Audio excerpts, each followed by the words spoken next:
I'm standing in front of the cenotaph, Buxton's biggest war memorial. Although Buxton isn't one of the major towns in Britain, it still had a part to play in contributing to the war efforts. This memorial commemorates just a few of the brave men and women who fought and died for our country. I was reading the newspaper this morning when I found one of those advertisements for enlisting. I think I'm going to sign up. I'm young and healthy and I want to do my bit.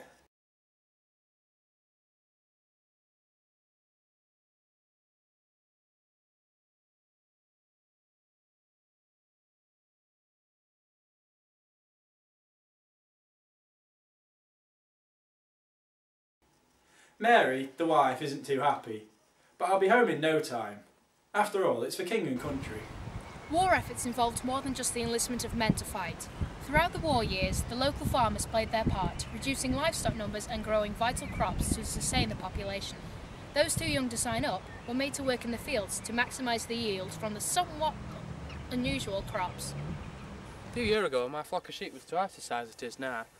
But the local council insisted I start growing things like taties and sugar beet. It's no good because the ground's just wrong. It's no good for it. But it's too cold and all. There's nothing around here like that's going to grow very well.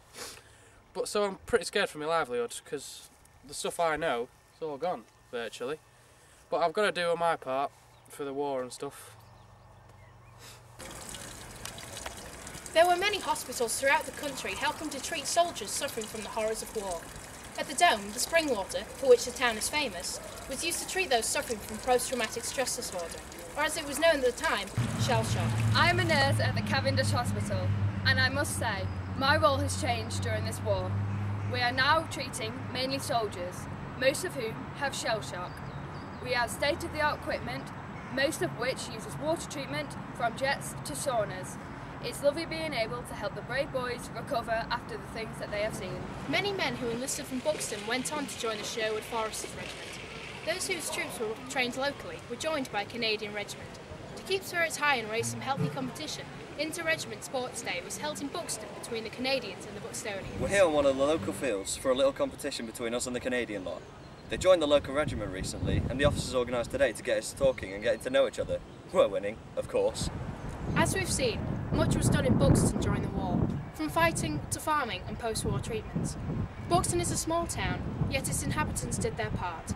This documentary is dedicated to all those who gave their lives for our future.